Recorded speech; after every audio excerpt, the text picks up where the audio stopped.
Now let's talk about your actual tackle. What I was using, the reel, this is the reel here. I'm not going to tell you what it is, it's just a 3,500 size reel that's loaded with about 16-pound braid, I think it is. I just keep the same braid on my reel. I can't be bothered to, you know, have 8 reels, 8 different setups at the moment. I'm just fishing one reel. This is the same reel I use for drop shotting as well when I'm perch fishing, so it's very much the same. The rod, I wasn't using this rod. I was using about your standard kind of 7-8 foot spinning rod. I think it casts 10 to 35 grams, I want to say. So that, you know, because obviously when I was hooking into the pollock, which are bigger fish, you could hook into a big pollock. You'd want something that's got a bit of guts to it. So it was quite a stiff tip to it, but you know, the bite detection was great. Straight onto the braid, it was bang. It was straight into it. So you want something about 10 to 35 grams. But to be honest, guys, you can catch mackerel on any sort of rod. The mackerel are out there swimming. They don't care what rod you're using. They just care about the end section, the business end, the jig itself. So I wouldn't worry too much. You could do this. You want something that's light and that you can cast around all day, and it's not going to kill your wrists. You know, if you're using a huge 12-foot massive spinning rod for catching mackerel, your hands are going to hurt by the end of the day. You know, they're only mackerel at the end of the day. You might hit into a big bass or a big pollock, so you have to think about that. So for me, 10 to 35 grams was ideal, really, casting weight of the rod. The technique I was doing, if you watched, is a lot of the time it was cast out, and you do what's called a countdown. You do it with pike fishing. With a lot of lure fishing, you can do a countdown. So for the mackerel and the garfish, I was doing 3 to 5 second countdown. When that means when I've cast out the jig, it's hit the water, I'll count 3 to 5 seconds before I do any winding, and then I'll start jigging it back. And that's because these fish, you can catch different species of fish at this time of year at different levels of the water column. So within the 3 to 5 seconds depth, probably the 5 feet, 10 feet, you can catch mackerel and garfish, and then up to about 10 to 15 seconds, depending on the depth of water that you're fishing, then I was hitting the pollock. So it was really nice to actually have a bit of a choice of species of what to catch, and on that session it was pretty much a fisher chuck. It was really, really good. So low rod tip, keep your rod tip low to the water, constant retrieve with the reel. You've got to just keep winding, and you're jigging. You're just doing this with your wrist. You're jigging. It's a bit dodgy, sorry about that. You're just jigging, I'd say 4 to 6 inch jigs, and if you watch my rod tip in the video, you'll see it's low, 4 to 6 inches, and you can do a stop and a delay, but generally if you keep it moving, and you can do a pause in the jig, so a bit slower, but I was doing kind of jig, jig, or you can actually go big jig, little jig, so a bigger movement. So your jig is basically doing that in the water and kicking and flashing, that hook that's flailing around, and it's just, you want to attract the fish. So generally, actually, a fast retrieve does help, but if the fishing's tough, then you want to probably slow your retrieve down. But it's fairly straightforward. Low rod tip, constant winding, jigging 4 to 6 inches each time. So I hope you enjoy it. Let's go back to more fishing.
Okay, so now you've seen basically how I catch the mackerel. I was down in the south coast of Cornwall. Cornwall can be a great area, especially in the summer, for mackerel fishing. It's got deep drop-offs, and it's just in that kind of open ocean area where there tends to be better shoals of mackerel anyway. Now the jig I was using that was doing the damage, and that generally I fish with most of the time, is just a really tiny, small shore jig. The actual jig itself is about 2 inches long, but with this hook and the kind of pretty tail section to it, it's about 4 inches overall. It's on a split ring, the hook, and so it's very free moving, and it's just a single hook. You can get a lot of jigs and spinners which have treble hooks on. They generally come as treble hooks, but this is just specifically for mackerel. It's more for sport fishing really. I tend to personally enjoy fishing with just a single hook, because it's quite tricky really when you get trebles, and mackerel only really have small mouths, and once they've taken a chunk on that and had a go at that jig, then it can staple their top lip and bottom lip together, and it's a bit drastic really. I mean, if you're catching them and you're eating them, maybe use a treble because you don't want to lose them, but if you're sport fishing and you're doing catch and release, then I would go personally for a single hook. It's much more exciting as well because you get the pulls and the tugs where they've kind of hit the jig and not quite got the hook, and it's really exciting. Not a massive hook as well there. But this came as it is in the box like this with a single hook. It's got a bit of reflective material on it. The reflective material lasted about, I'd say after 6 fish it probably went, but it still did the job. I caught over 9 mackerel, I'd say, in that session overall. Didn't film all of them. I had over 13 pollock and about 6 garfish, all in an afternoon session in the summer. That was filmed in the autumn. So you can get amazing sport fishing on just the small shore jig. It's got an small eye section to it as well. I like the jigs that have eyes to them. I find them much more realistic. But the way I fished it, as you could see, I had a low rod tip, and I was just constant retrieve and just jigging that. You know, it's jigging as kind of 4 to 6 inch jigs. There's other jigs that you can use. You don't have to get these kind of small jigs. There's lots of other jigs out there. For example, if you're jigging for kind of big fish like tuna and things like that. You can get these are the famous Dexter Wedges, very old school. These are monster Dexter Wedges, these ones. You can get them with large trebles on, like that, as you can see. Or you can, like I say, for a bit of sport fishing, you can put your own single hook on there. They've got the split ring there for maximum movement. And these, you can either fish constant retrieve and they'll turn in the water and flash, or you can do the jig like I was doing, just rod tip low, jig, jig, jig, jig, jig. Obviously when you're getting the jig near the rocks, you need to lift your rod tip up higher. These were basically used for yellowfin fishing from the shore. Big swivels on them as well, but these mackerel wise you can get small ones. For example, this one here, it's got the trebles on it. But this is not actually a Dexter wedge, this is a storm wedge, but it's very similar. This one's got the reflective material on it. This one has small trebles on it as well. But that size is ideal. You want something about 7 grams. The jigs I've been using weigh about 7 grams. You can chuck 7 grams quite a way out, enough to get into the mackerel shoals. So something about 7 grams would do you fine. But that's kind of one style of lure. One of the another old school lure which has been great for bass over the years. I know Dad's told me about this one. This is called the German Sprat. It's funny looking shape to it, but it can throw off. It's got lots of different angles. It can throw off all sorts of flashing movements. Again, with a single hook, bit more exciting just having that single hook. Much easier to unhook the fish. Again, that size for mackerel is very unrealistic. This is for tuna and things like that. But I fished with one half the size of that, and actually when I lost my other jig, I was catching mackerel and pollock on something about half the size of that, 2 to 3 inches. So that's another type. Another old school one. This gives you more of a wobble effect in the water. You can tell it's Dad. You can tell it's my dad's. It's got a rusted hook to it. He's probably not. Well, he's obviously used it. It's had good use, so I know it works. But again, this is more of a wobble movement. It's much more of a blade. Single hook again, but the hook is actually screwed into the jig itself with the split ring up there, where you can either put your swivel on or tie your line to. Again, pretty big.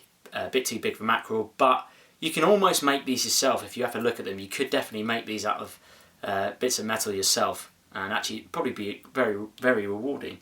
But you can do with this. The benefit is you can do a slower retrieve rather than a fast jig, and you can keep it in that kill zone much longer than you would with a normal jig, because you can actually slow jig this and it will kind of wobble and kick off in different directions. There's an idea of some of the jigs that you can use out there. You don't have to go out and buy an actual kind of mackerel jig, but for me, this jig here is absolutely deadly.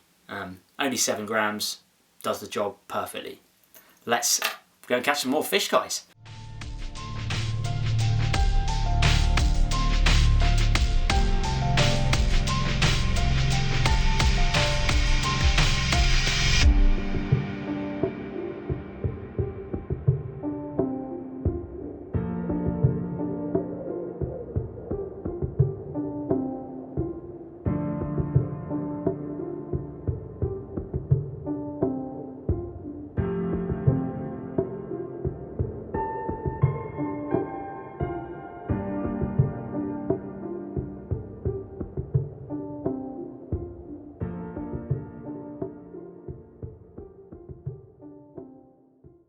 Now I want to talk about the releasing, guys, because I know there's some of you out there that are going to go, you can't touch mackerel with your hands, it burns them, they go off and die and all this.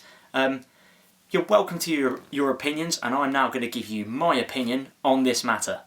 So the theory is out there that I think it has been proven that when you pick up mackerel with your bare hands, dry hands, like most fish, they have a protective membrane around their body, and if that comes off on your hands, therefore when you put them back, they're more susceptible to infection, things like that. How they figure out that this burns the fish, I don't quite know. Maybe some of you out there can enlighten me with that. But I personally don't eat much fish. I don't really eat fish. I love my meat. I do like fish, but I don't eat a lot of it. I was catching so many mackerel that I don't need to keep that. I didn't keep one mackerel that session. I'm more of a catch and release fisherman.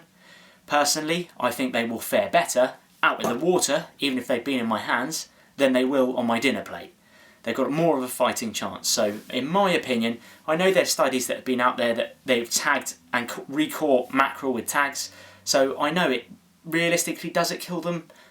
But personally, every mackerel I put back, I've seen swim away. So I don't know, guys, I'll leave it up to you. I do understand that some people use gloves, rubber gloves, and that helps.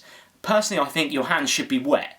You know, ideally if your hands are wet when you're dealing with any fish, then they've got more of a chance of keeping that protective membrane on them. But you can use gloves, and you can even actually, if you're not confident and you don't want to hold them at all, then you can carefully, if you're confident doing it, as they're kicking around like that, you can hold near the hook, roll it, and just put your hand over the water and jiggle the mackerel off like that, and then you don't have to worry about touching it at all. The other thing I would say is when you are releasing mackerel, pollock, things like that, if you watch the video, when I am unhooking them, I'm not holding them up here, as obviously I have to at some point to unhook them, generally to swing them in, but I don't like people when you're standing up and you're holding a fish at head height and it's kicking around on the hook, because it could kick off. It's solid rock down there, guys, it's not going to be any good for them. So what I do is I tend to, as soon as I swing them in, I will crouch down as low as I can, then I will unhook it, you know, within that far off the floor, so that if it did fall, it's not going to hurt the fish too much. So I'll keep it low to the floor, unhook it, put it back, and it also means it's quicker to release. You know, I don't have to walk around with a fish flapping in my hands. I'll just get near the edge, lower it, unhook it, put it back. It's just a little tip out there. You know, if you want to look after the fish, then don't start unhooking them right up in the air. Get straight down, and that way if it's flapping around, you can let its tail hit the rock a bit, and you know, it's got a bit of support. You want warm conditions. You don't really want the wind too much, because it's hard casting a small jig out in the wind. And just go and experience it, guys. Go on the rocks, go and have fun. Be careful rock fishing. Ideally go with someone. I was with Emmy, obviously, but safety wise it's definitely good to go with someone, or if you're going on your own, let people know where you are going. Hope you've enjoyed the video, and please subscribe and feel free to comment and things like that. Thanks very much, guys.